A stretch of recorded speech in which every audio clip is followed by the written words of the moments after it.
So Bill, tell me, way. I mean, since Karen's acquittal, how has life been for the Reed family?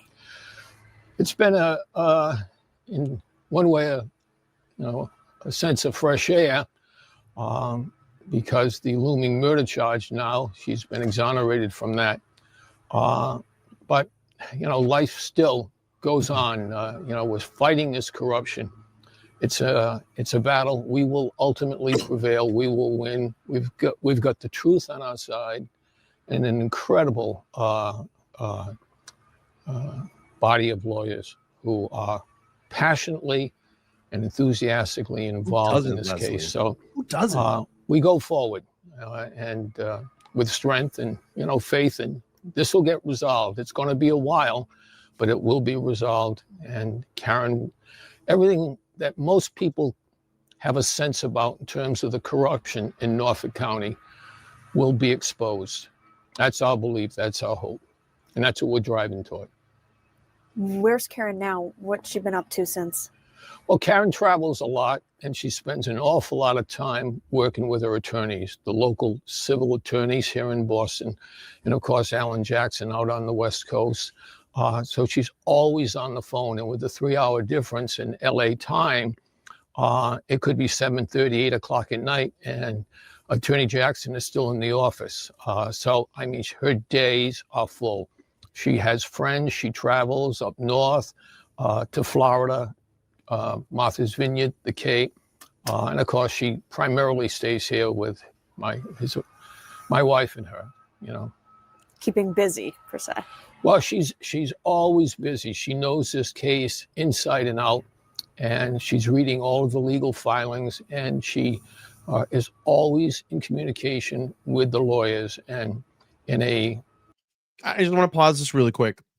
I mean, you look at this, and now you're getting kind of the full scope of what Karen's life has been after trial. The nightmare is still going on for her. And you can look at all, the civil trial that she's involved in. She's now filed her countersuit. O'Keefe's have filed their suit. You have the McCabe's, the McAlberts now that are coming after Karen. It has not ended for her. Sorry, I'm chewing. It's just continued to go on. She hasn't had any time to mentally come down from any of this.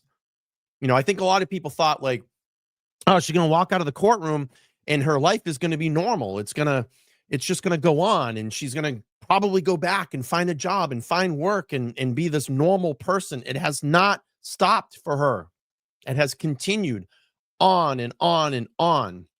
And it's so sad that we have to look here, Mr. Reed having to get up and give interviews like this, progress updates, where they should be vacationing, enjoying themselves, in maybe a warm area like Florida or anywhere but here. And it's like you just having to continue to fight until Karen's name is ultimately free and clear of everything. It's ridiculous. It shouldn't be like this. They should be on a beach. In a very positive sense in terms of guiding their thinking and listening from their perspective, what the legalities are in terms of the law. So it's an education for all of us. How vital is Karen's legal team? I mean, would you have gotten to this point without them? God, no. God, no. Crazy. First and foremost, Alan Jackson.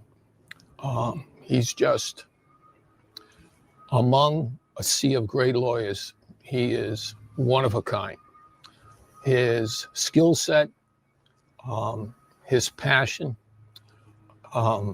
he's just inimitable. He's just matchless. And he's a great, great man. And we're so indebted to him for how he's fought tirelessly for Karen. And it's not easy when you're 3,000 miles away and you're traveling and you got jet lag and everything. And plus she's got an inventory of critical cases out there in California and the like. So, I mean, I don't know how the man does it.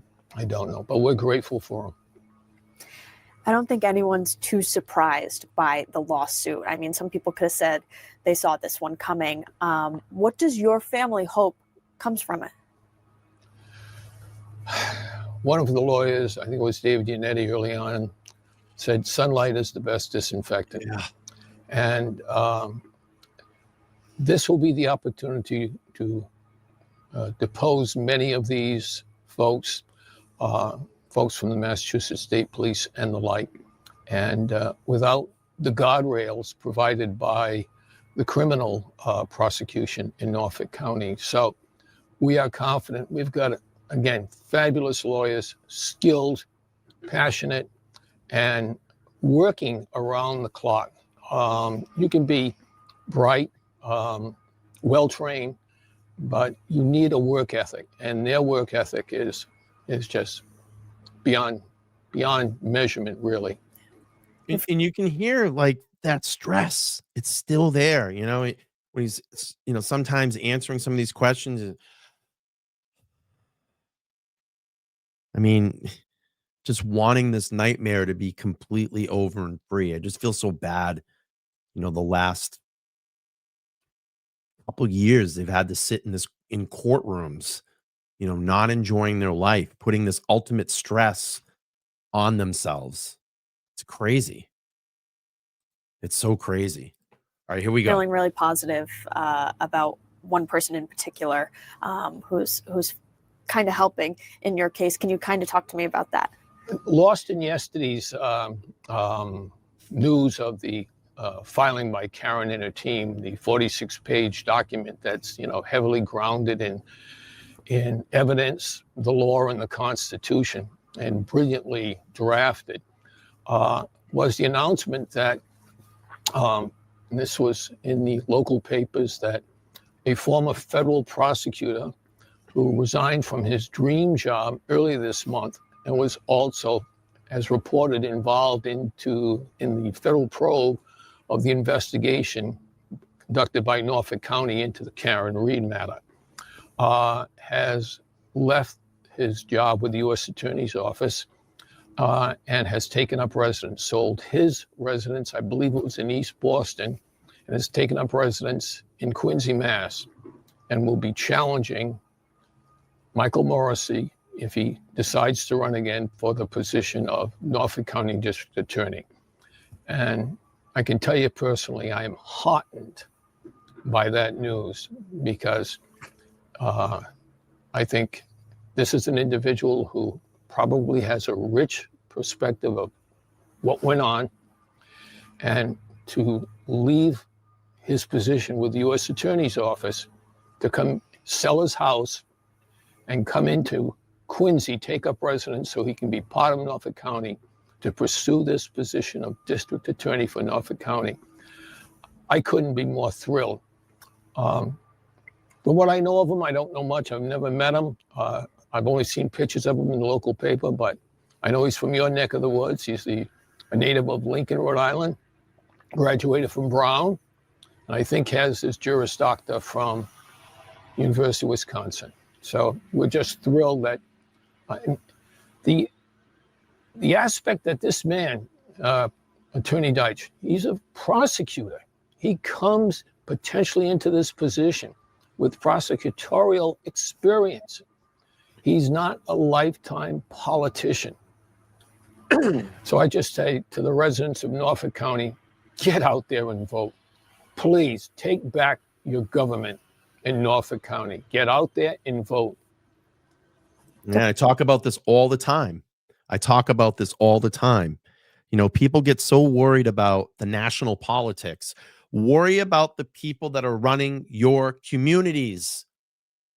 Worry about the people that are running your communities, because you might get a Michael Morrissey in there forever.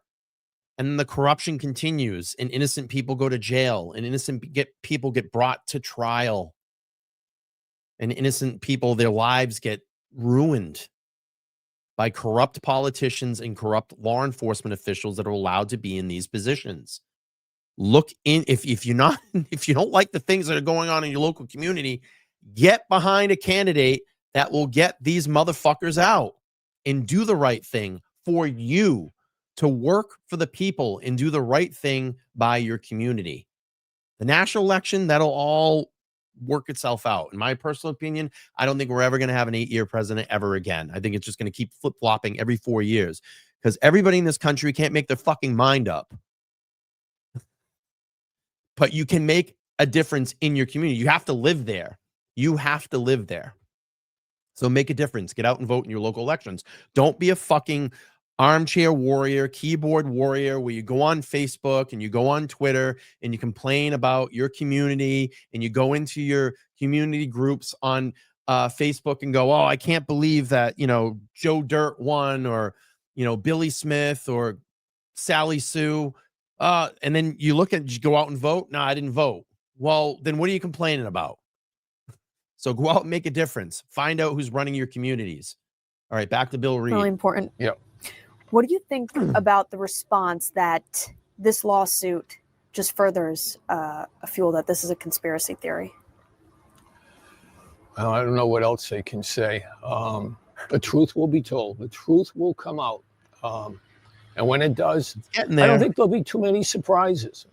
95% of the population, not only in this region, but in this country, if not around the world, have, after 3.5 years of watching this, 2 trials of what Karen Reed endured, they have a good sense as to what happened.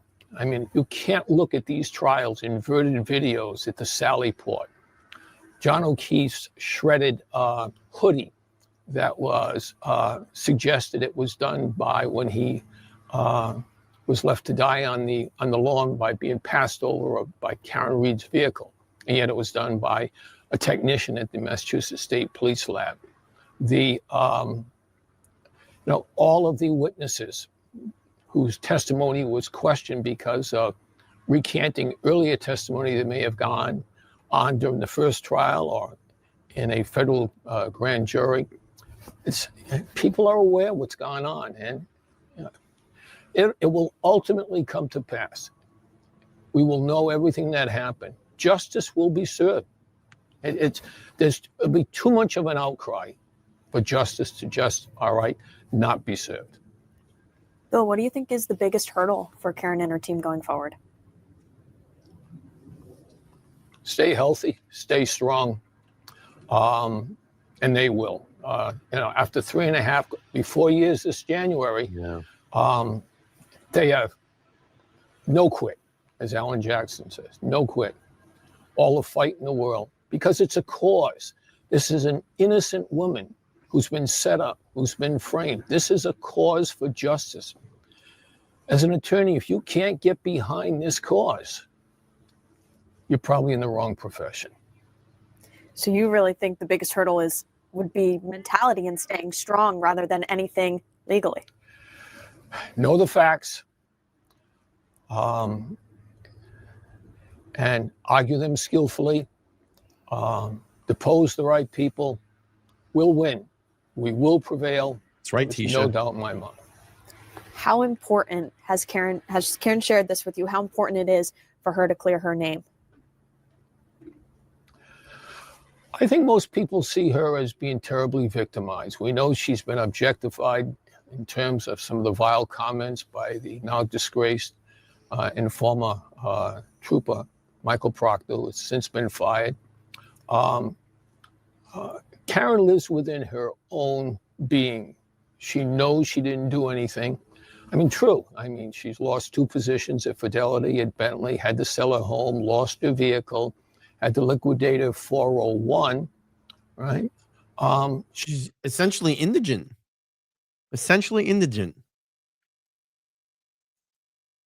No money. I'm sure some of those attorneys cost money every time she has to fly in Alan Jackson back and forth to come in for her legal proceedings. I'm sure that's costing money. She's lost a lot. And plus, she's had to face the threat every day that this state was going to put her away for the rest of her natural life. And, when people say, how do you face that? She's a strong woman. You know, my wife and I raised a strong daughter, but what she has become is largely on her own. We're so proud of her. That's beautiful. You obviously have a long road ahead of you too. After coming out of a long road, really, It doesn't the stop fight for the family. continues. How do you guys feel as a family? How do you move forward as a family? What's your advice there? Well, to anybody who finds themselves in a situation, a dilemma that seems unimaginable, I think you have to have faith. I mean, we're a prayerful family. We observe our religion. We're faithful to it. And that's important for anyone. You know, our time on this earth is short. We're all mortal beings. And I think if you have that backbone of faith and trust in the Lord, you will prevail. It'll be sunny again. And it's sunny today. It's getting much better. Anything else that you wanted to mention that I haven't asked you? Thanks for the coverage. Thanks for the exposure. Thank you for keeping, this situation in the news. And, I suppose it's hard to not be in this news. I mean, the Karen Reed saga she's a brand now. And It's crazy. we love her so much. And she's the most courageous individual I've ever met. Just proud to be her father, as my wife is proud to be her mother. And she is fighting for not only herself, but people before her and after her. Well, absolutely. There are people likely incarcerated who were not fortunate or blessed, as we have been in this case, to fight for the truth, to identify attorneys such as Alan Jackson, who can rally to the cause. And they're facing incarceration every day, and maybe some are facing no hope. So to the extent we prevail, and we will prevail, that provides hope to those who maybe do not have any hope. And for those who are in the system right now, and those who might be intended to do harm to innocent victims, it would be a wake-up call. Be careful. There'll be another Karen Reed. And hopefully, all right, he or she will have the resources that Karen has. I do have one more question. Your message maybe to anyone listed in that lawsuit. What would that be? What would you want them to know? They already know it. I have no message to them, nothing whatsoever. The document speaks for itself. It's rich in details. The granular is thick. If you wade through it, you can't help but come away with a pretty good impression of what happened. And any message for the O'Keefe family? We're fighting for Karen, but also parallel to that fight is getting answers as to what happened to John O'Keefe. So you can't look at this as just one outcome. If we're successful, as I believe we will be, then we will ultimately know what happened to Boston police officer John O'Keefe. So that's how I look at it. I hope they do too. Well said. I've got nothing else for you unless you have something. No, good. Thank you. What a moment at the end, right? It's just like, wake up. Wake up. That's like his wake up moment to the O'Keefes. Like, we're fighting to find out what happened to John. The evidence is showing, the evidence proves that Karen didn't do this. We're just telling you to wake up. Just turn to the right. Look at those people. Why have you not questioned any of them? It doesn't make sense. Well, it does, because of all the ties that bind all these people together and the relationships that they had or have. And the person that's the outsider is who? Who's the person that's the outsider in this case? Let me know, chat. Put it in the chat. Who is the outsider? Who is the easiest person to pin this all on? Who was it? Who is it? Who is it? Exactly. Because she doesn't have the ties that bind into all these people.